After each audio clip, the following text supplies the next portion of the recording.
আপনি নিজের ইচ্ছায় কারো বাড়িতে অবস্থান করবেন না। আপনি যদি ইচ্ছা করে অবস্থান করেন তাহলে তো একজনকে জিতাইলেন, আরেকজনকে হারায় দিলেন, ইনসাফ হবে না। এই জন্যে আপনি নিজের থেকে কারো বাড়িতে বসবেন না। তাহলে কিভাবে বসতে হবে? বলে আপনি যে উটের উপর সওয়ার আছেন, এই উট যার বাড়িতে গিয়ে পা কদম দিয়ে বসে পড়বে তার বাড়িতে আপনি আশ্রয় গ্রহণ করবেন। তো উট ঘুরতে ঘুরতে ঘুরতে ঘুরতে যায়, যার বাড়ির সামনে দিয়ে যায় সেই মনে করে নবী আমার বাড়িতে থাকবে, আরেকজনের বাড়ির সামনে যায় সে মনে করে আমার বাড়ির সামনে আমার বাড়িতে নবী থাকবে, যার বাড়ি অতিক্রম করে যায় তার মনে ব্যথা লাগে, আল্লাহ আমি তোমাকে মঞ্জুর করাইতে পারলাম না। এইভাবে উট ঘুরতে ঘুরতে হযরত আবু আইয়ুব আনসারী রাদিয়াল্লাহু তাআলা আনহুর বাড়িতে গিয়া ওর সামনের দুই কদম মিলে দিছে, বসছে। নবীজি আবু আইয়ুব আনসারীর বাড়িতে, একটা আনসারী সাহাবী তার বাড়িতে মেহমান হয়ে গেলেন। সুবহানাল্লাহ বলেন। নবী সাল্লাল্লাহু আলাইহি সাল্লাম ওখানে থাকলেন। বলে আমি পরের বাড়িতে এইভাবে থাকবো না, আমার জন্য একটা জায়গার ব্যবস্থা করো, আমি জায়গা ক্রয় করবো। দুইজন এতিম সাহাবী সাহাল সোহাইল এরা দুই ভাই বললো যে আমরা এতিম, আমাদের জন্য একটু জায়গা আছে, এই জায়গাটা আমরা আপনাকে দিয়ে দিলাম। নবী বললেন ফ্রি কাজ হবে না, আমার কাছে বিক্রি করো। ওরা বললো যে না ইয়া রাসূলুল্লাহ, আগের থেকেই নিয়ত করছি, এটা আপনাকে দিয়ে দিলাম। নবী বললেন না, আমি ক্রয় করে দিব, স্বল্প মূল্য হইলেও তোমরা আমার থেকে এটা নিতে হবে। অল্প মূল্য দিয়ে সাহাল এবং সোহাইল থেকে এখন যে মসজিদে নববী, যেই জায়গাতে নবী শুয়ে আছেন, ওই জায়গাটা ওই তিন দুই সাহাবী থেকে ক্রয় করে এই জায়গার মধ্যে মসজিদ নির্মাণ করলেন।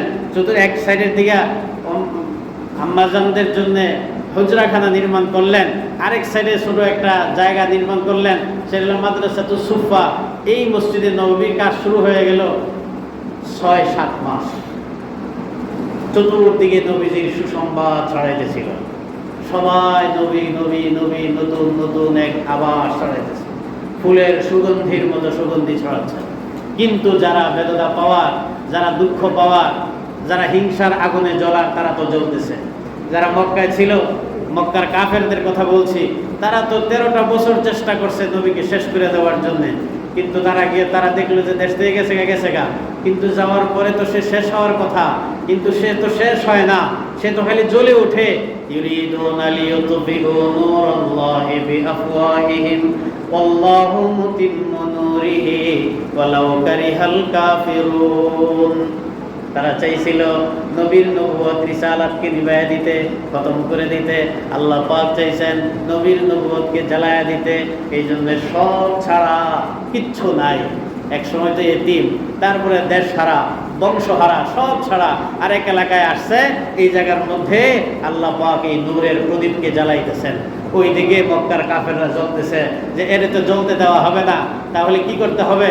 এরা চুক্তি করছে যে আমাদের যে ব্যবসা বাণিজ্য হয়, এই ব্যবসা বাণিজ্যের একটা লভ্যাংশ আমরা একটা ফান্ড করব, সেই ফান্ডে জমা করব। এই ফান্ড দিয়ে মুহাম্মদের বিরুদ্ধে যুদ্ধ করে মুহাম্মদকে আর তার সঙ্গীদেরকে শেষ করে দেওয়া হবে। এই খবর আল্লাহ পাক নবীজির কাছে পৌঁছায়া দিলেন। নবীজি জানতে পারলেন যে তাদের চক্রান্ত তো আর শেষ হয় নাই, চক্রান্ত তো চলতেই আছে। কি করতে হবে এখন? কি করব আমরা? নবীজি নিজের থেকে কিছুই করেন না, নবীজি নিজের সিদ্ধান্তে নিজে চলেন না। আল্লাহ পাক যে সিদ্ধান্ত দেন সেই সিদ্ধান্ত অনুযায়ী নবীজি কাজ করেন। আল্লাহ পাক 7ম মাসে মদিনাতে যাওয়ার পরে, 7 মাস যাওয়ার পরে দেখছে যে এখনো তাকে শেষ করে দেওয়ার চেষ্টা করে। এবার আল্লাহ পাক বললেন যে আর ছাড় দেওয়া যায় না, ধৈর্য বহুত ধরেছি, আর ধৈর্য ধরার সুযোগ নাই, বাঁচতে হলে এবার অস্ত্র ধরতে হবে। এই জন্য আল্লাহ পাক অস্ত্র ধরার হুকুম দিয়ে দিলেন, জিহাদের হুকুম দিলেন। উযিনা লিল্লাযীনা ইউকাতালুনা বিআন্নাহুম যুলিমু ওয়া ইন্নাল্লাহা আলা নাসরিহিম লাকাদির আল্লাযীনা উখরিজু মিন দিয়ারিহিম বিগাইরি হাক্কিন ইল্লা আন ইয়াকুলু রাব্বুনাল্লাহ ولولا دفع الله الناس بعضهم ببعض لهدمت صوامع وبيع وصلوات ومساجد يذكر فيها اسم الله كثيرا ولينصرن الله من ينصره إن الله لقوي عزيز الذين إن مكناهم في الأرض أقاموا الصلاة وآتوا الزكاة وأمروا بالمعروف ونهوا عن المنكر ولله عاقبة الأمور। ওলামায়ে কেরাম বুঝবেন লম্বা সময় পুরা জিহাদের উদ্দেশ্য কি, কেন জিহাদ আল্লাহ তাআলা হুকুম দিলেন, এখানে স্পষ্ট করে বলে দিলেন জিহাদ কেন? যে লম্বা সময় একটা শ্রেণীর মানুষকে নির্যাতন করেই চলছে। কি অপরাধ? আইয়াকুলু রাব্বুনাল্লাহ, ওরা বলছে যে আমাদের রব আল্লাহ, এটাই তাদের অপরাধ ছিল। আবু জাহেলের বাড়িতে গিয়ে হামলা করে নাই, উতবা সাইবার সম্পদ আত্মসাৎ করে নাই, শুধু এতটুকু বলছে এক আল্লাহ, এটাকে তোমরা স্বীকার করো, আমরা আল্লাহকে রব হিসেবে স্বীকার করছি, তার সাথে কোনো শরীক করি না। এই অপরাধের কারণে তাদের উপরে 13টা বছর নির্যাতন করলো, দেশ থেকে বের করে দিল। এরপরেও তাদের নির্যাতন থামে না। আল্লাহ বলে যে এবার তোমরা পাল্টা করো, পাল্টা আক্রমণ করো। এই আক্রমণের হুকুম হইল। নবী সাল্লাল্লাহু আলাইহি সাল্লাম তখন হইল, আর জিহাদকে তো আরেকটি উদাহরণ দিই। জিহাদ এই জন্যে যে সমাজের মধ্যে অনেক উশৃঙ্খলতা হয়, বিশৃঙ্খলতা হয়, ফাসাদ হয়, সন্ত্রাসী হয়, চাঁদাবাজি হয়, টেন্ডারবাজি হয়, এগুলো দমন করার জন্য হলো জিহাদ। সন্ত্রাস দমন করবার জন্য হলো জিহাদ। অত্যাচারী জালেমদেরকে প্রতিরোধ করবার জন্য হলো জিহাদ। জিহাদ সন্ত্রাসী নাম নয়, বরং সন্ত্রাসকে দমন করবার জন্য। শরীরের মধ্যে যেমন ক্যান্সার হয়, ক্যান্সার হলে এটা কেটে ফেলে দিতে হয়, তো সমাজের ক্যান্সার হলে দুর্নীতির কাম হলো বা এই দুর্নীতি যারা করে। শরীরে ক্যান্সার হলে ডাক্তার অপারেশন করে ফেলাইয়া দেয়, আর সমাজে ক্যান্সার হলে জিহাদ করতে হয়, যেটা মুহাম্মদুর রাসূলুল্লাহ সাল্লাল্লাহু আলাইহি সাল্লাম এত বড় রহমতের নবী যে হরিণ পর্যন্ত তার কাছে এসে বিচার দেয়, নবী তার বিচার করে দেয়। উট এসে তার কাছে বিচার দেয়, উটের পক্ষে নবীজি বিচার করে মালিককে ধমক দিয়ে দেয়। উটের জন্য নবীজি রহমত ছিলেন, পিঁপড়ার জন্য রহমত ছিলেন, পাখির জন্য রহমত ছিলেন। গোটা জগতের এমন কোন মাখলুক নাই যেই মাখলুকের জন্য নবী রহমত না। সেই নবীকেও জিহাদের কথা বলা হলো। বলে জিহাদ তাহলে কি? বলে জিহাদ হলো মহারহমত। জিহাদ যদি না থাকতো তাহলে দুর্বল প্রকৃতির মুসলমানরা আর ইসলাম গ্রহণ করতে পারতো না, আল্লাহর পক্ষে মানুষকে দাওয়াত দিতে পারতো না। এই জন্য জিহাদ দরকার হয়েছে। তো আল্লাহ পাক সূরা হিজরের মধ্যে এই আয়াতগুলো নাযিল করলেন। বলে জিহাদ যখন প্রতিষ্ঠা হবে তখন মানুষ নামাজ পড়বে, তখন মানুষ যাকাত আদায় করবে, সৎ কাজের আদেশ করবে, অসৎ কাজ থেকে মানুষকে বাধা দিবে, মানুষকে বুঝাবে। ওয়াদাইয়ান ইলাল্লাহ, আমরা সবাই আল্লাহর কাছে যাব। যে জিহাদ না থাকলে এই কথা বলতে পারবে না, হক কথাটা বলতে পারবে না, ইনসাফের কথা বলতে পারবে না। এই জন্য জিহাদের হুকুম হইল সপ্তম মাসে সর্বপ্রথম জিহাদের জন্য রাসূলের চাচা আমির হামজা রাদিয়াল্লাহু তাআলা আনহুকে সেনাপতি বানায়া জিহাদে পাঠাইলেন। এরপরে হযরত সাদ বিন আবি ওয়াক্কাসকে সেনাপতি বানায়া জিহাদে পাঠাইলেন। তারপরে মক্কার কাফেররা আরো জ্বলে উঠল, তাদের সম্পদ অস্ত্র সব প্রস্তুতি নিতে লাগলো এবং জমা করতে লাগলো যে মুহাম্মদের বিরুদ্ধে যুদ্ধ হবে। সামনে ঘোষণা হলো বদরের যুদ্ধ। সেই যুদ্ধে তারা 1000 বাহিনী নিয়ে মক্কায় মদিনার পথে রওনা হইল, বদর প্রান্তে আসলো। নবী সাল্লাল্লাহু আলাইহি সাল্লাম সাহাবীদেরকে নিয়ে বদরে গেছে। যুদ্ধের ইতিহাস বলার টাইম নেই। সেই যুদ্ধে 1000-এর বিরুদ্ধে 313 জন নইয়া নবী সাল্লাল্লাহু আলাইহি সাল্লাম বিজয় লাভ করলেন। তাদের পরাজয় হলো, 70 জন নিহত হইল, 70 জন বন্দী হইল। এরপরে নবীজির উন্নতি আরো বেড়ে গেল, তাদের জ্বলন আরো বাড়লো, তাদের লিডাররা নিহত হইল। এই জন্য পরে 1 বছর আরো প্রস্তুতি নিল যে আমাদের লিডারগুলি গেল গা, আফসোস। মানুষ এই অল্প কটা মানুষের সামনে আমরা এত শক্তিশালী মানুষ হারিয়ে গেলাম, অপমান। এই জন্য তারা ভাবলো যে আমরা আরো শক্তি নিয়ে মদিনার উপর আক্রমণ করতে হবে। 3য় হিজরিতে উহুদের যুদ্ধ সংঘটিত হইল। সেই যুদ্ধে নবী সাল্লাল্লাহু আলাইহি সাল্লাম সরাসরি অংশগ্রহণ করলেন। 70 জন সাহাবী, নবীজির চাচা আমির হামজা সেখানে শহীদ হইলেন। যারা হজ করেছেন জানেন উহুদের প্রান্তরে 70 জন সাহাবীকে দাফন করা হয়েছে। নবীজির দাঁত মোবারক শহীদ হইল। নবীজির হেলমেট ভেঙে কপালের মধ্যে তীর নিক্ষিপ্ত হইল। এখানে নবীজি মাইর খাইলেন, সাহাবীরা মাইর খাইলেন।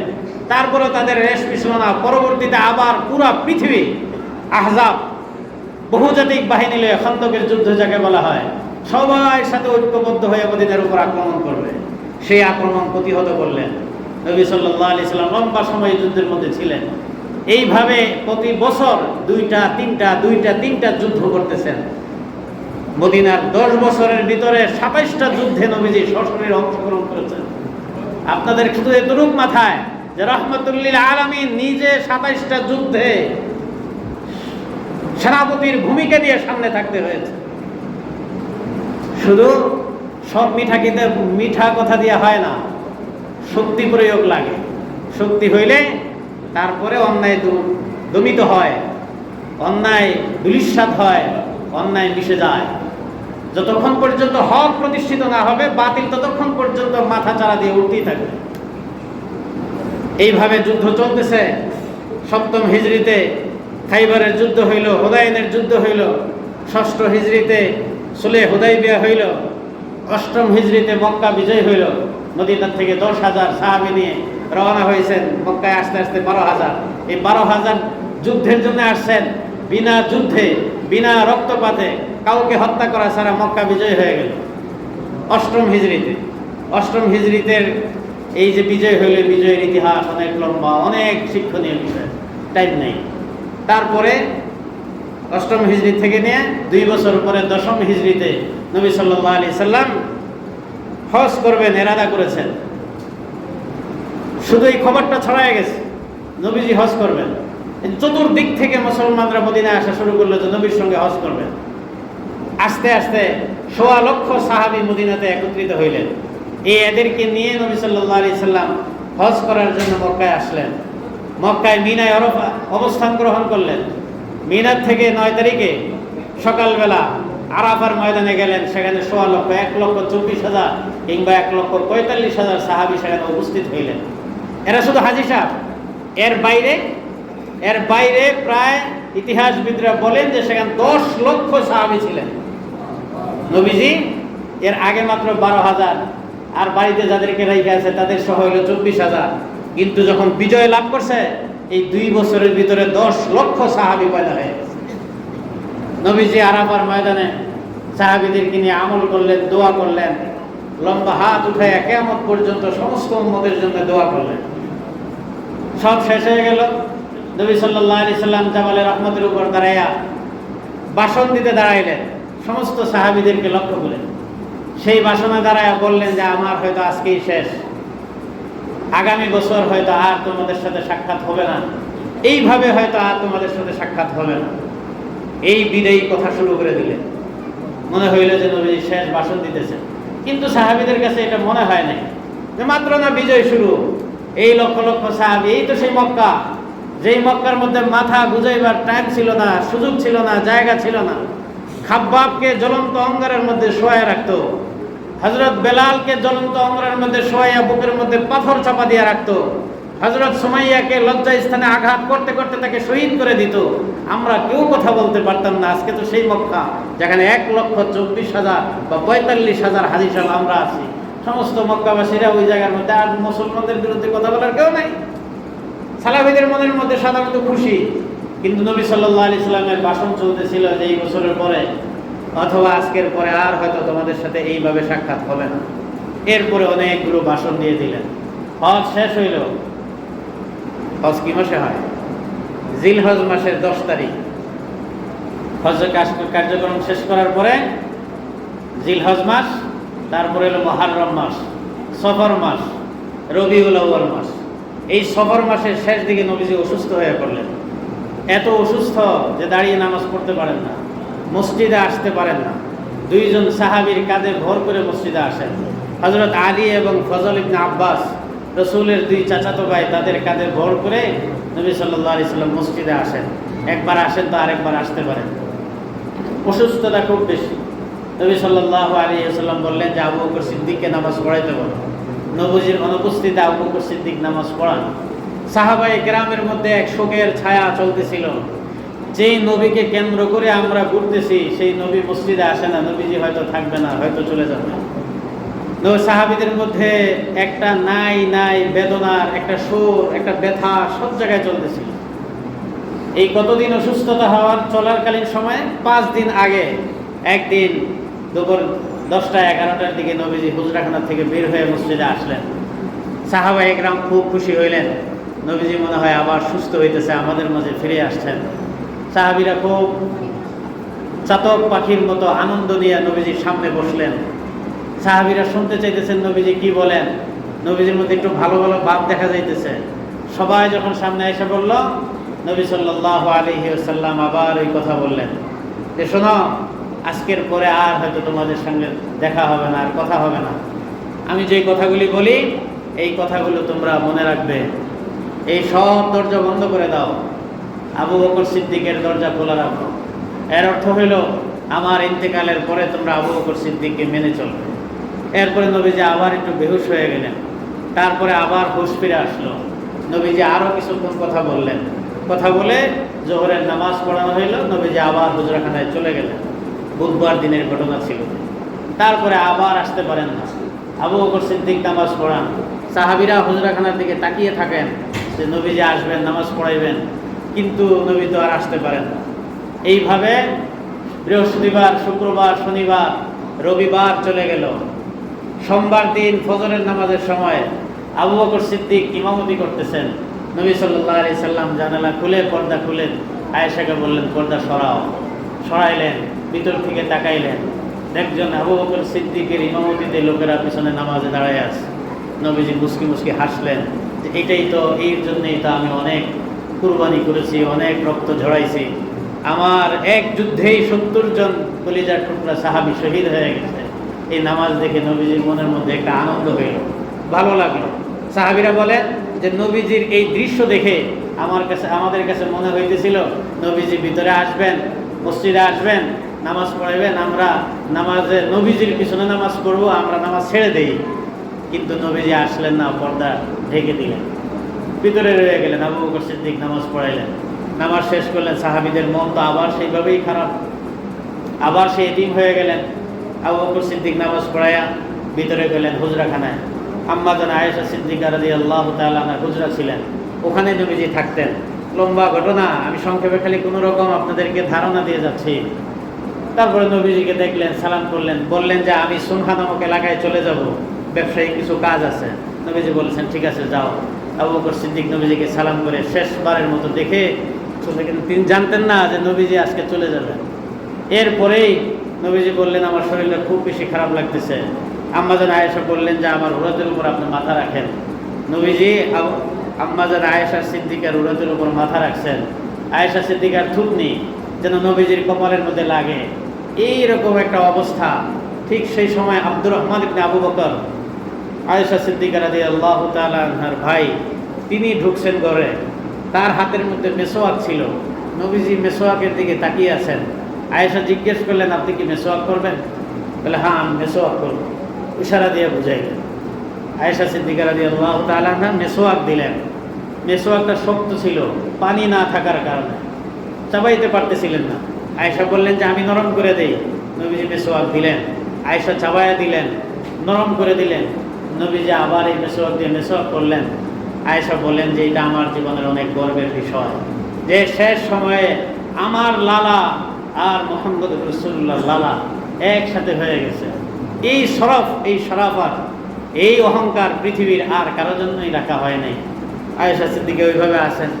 কিছুক্ষণ পরে আরো উম্মাহাতুল মুমিনিন আসলেন, এদেরকে কথা বললেন, এদেরকে ছেড়ে দিলেন। এরপরে নবী সাল্লাল্লাহু আলাইহি সাল্লাম কিছু কথা বলতেছেন। কার সঙ্গে কথা বলে?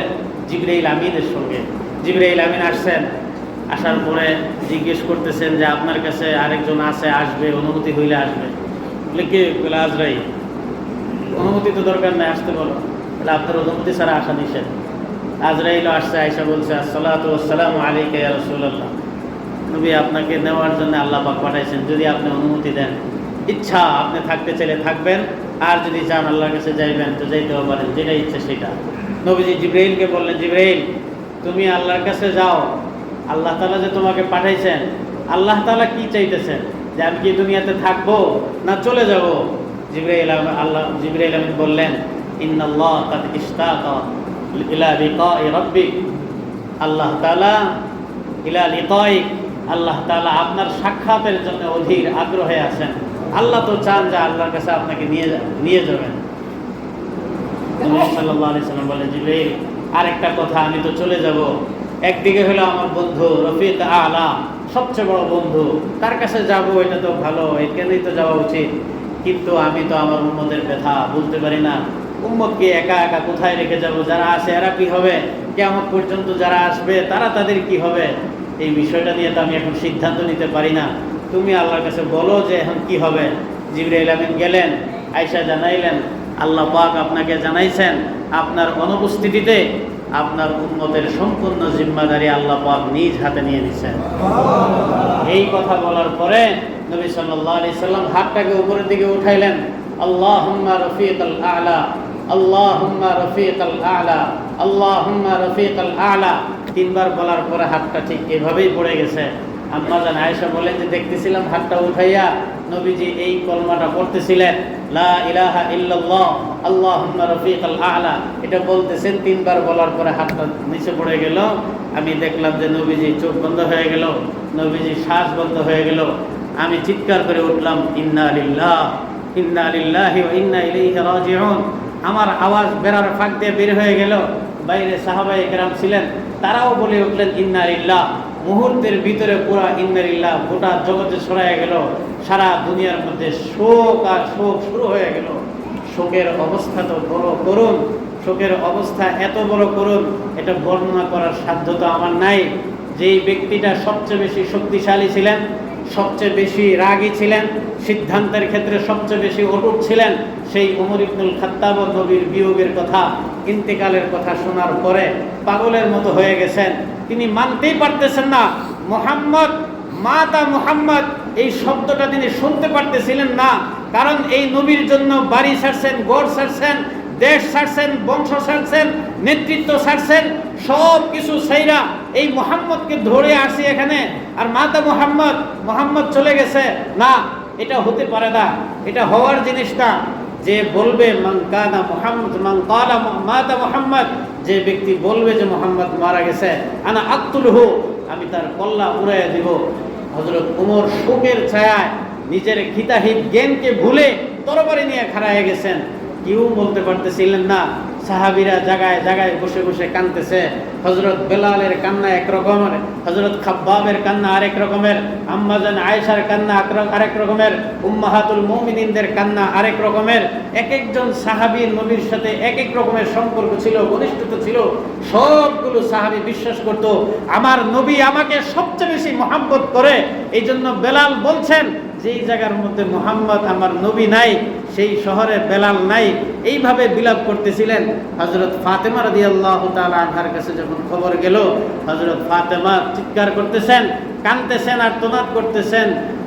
বাবার কাছে আসছেন, কাছে বসে বলতেছেন, আব্বা আপনি আল্লাহর কাছে চলে গেছেন, আব্বা আপনি জান্নাতে চলে গেছেন, আমাদেরকে কোথায় রেখে গেছেন? এই কথা বলে বলে হযরত ফাতেমাও কাঁদতেছিলেন। একজন সাহাবী দৌড়ে গেছে হযরত আব্দুল্লাহ ইবনে যায়েদ ইবনে আব্দে রব্বির কাছে, খেজুর বাগানে কাজ করতেছিলেন। যাই বলছে, আব্দুল্লাহ কি করো? বলে কাজ করি। বলে তুমি কি খবর পাইছো? বলে না, কোনো খবর তো পাই নাই। তো মুহাম্মদ আমাদের রাসূল তো ইন্তেকাল করেছেন। সঙ্গে সঙ্গে আব্দুল্লাহ ইবনে যায়েদ ইবনে আব্দে রব্বি দুইটা হাত আকাশের দিকে উঠায় বলছেন, আল্লাহ যেই চোখ দিয়ে তোমার নবীর চেহারা দেখেছি, যেই চোখ দিয়ে তোমার নবীর আদর্শকে দেখেছি, সেই চোখ দিয়ে এখন যেহেতু তোমার নবীকে দেখতে পারবো না, এই চোখ দিয়ে দুনিয়ার আর কিছু দেখতে চাই না, তুমি আমার চোখ দুইটাকে অন্ধ করে দাও। সঙ্গে সঙ্গে আল্লাহ পাক ওই সাহাবীর দুই চোখকে অন্ধ করে দিয়েছেন। এইভাবে শোকের ছায়া চলতেছিল। এক একজন সাহাবীর কান্না এক এক রকমের ছিল। খবর ছড়াইয়া গেছে হযরত আবু বকর সিদ্দিকের কাছে। আবু বকর সিদ্দিক রাদিয়াল্লাহু তাআলা আনহু ওই সুনহা এলাকা থেকে আসলেন। দেখলেন ওমরের এই হালত, বেলালের এই হালত, খাব্বাবের এই হালত, আম্মার বিন ইয়াসিরের এই হালত, আব্দুল্লাহ ইবনে মাসউদের এই হালত, আব্দুল্লাহ ইবনে আব্বাসের সময় কাঁদতেছে। কে কারে সান্ত্বনা দিবে? সান্ত্বনা দেওয়ার ভাষা নেই। আবু বকর সিদ্দিক সেদিন শক্ত ভূমিকায় ঘরের ভিতরে ঢুকছেন। দুইকা আম্মা জান আয়েশা সিদ্দিকা রাদিয়াল্লাহু তাআলা আনহার কাছেই বসা ছিলেন। চাদর উঠাইলেন, চেহারা মুবারককে দেখলেন, দেখা চুমু খাইলেন, বললেন যে নবীদের ইন্তেকাল তো একবারই হয়, আপনার ইন্তেকালও একবারই হয়েছে, আল্লাহ আপনার উপর রহম করুন, আল্লাহ আপনার উপর শান্তি নাজিল করুন। এই কথা বলে ইয়ামানি চাদর আবার ঢেকে দিলেন। বাইরে বের হয়ে আসলেন, কিন্তু ওমর তো এই চিৎকার গর্জন দিতেছে, কেউ বলতে পারবে না মুহাম্মদ চলে গেছে। হযরত আবু বকর সিদ্দিক বলে যে ওমর তরবারি বন্ধ করো, আমার কথা শোনো। ওমর বলে যে না, আমি কারো কথাই শুনবো না। হযরত আবু বকর তখন তিলাওয়াত করলেন। হাদিসের মধ্যে এইভাবেই আছে, যেই ব্যক্তি মুহাম্মদের ইবাদত করতে সে জেনে রাখো মুহাম্মদ চলে গেছে।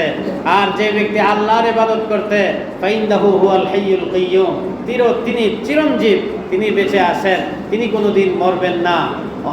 এই কথা বলে আবু বকর সিদ্দিক বললেন, ওমা মুহাম্মাদুন ইল্লা রাসূল ক্বাদ খালাত মিন ক্বাবলিহির রাসূল আফা ইন মাতা আও কুতিলা ইনকালাবতুম আলা আকাবিকুম। এই আয়াত তেলাওয়াত করার পরে হযরত ওমর বললেন, মনে হইল এই আয়াতটা নতুন নাজিল হয়েছে। হযরত ওমর তখন তরবারি ছেড়ে দিলেন, শান্ত হইলেন। এখন কি করতে হবে তা আমাদের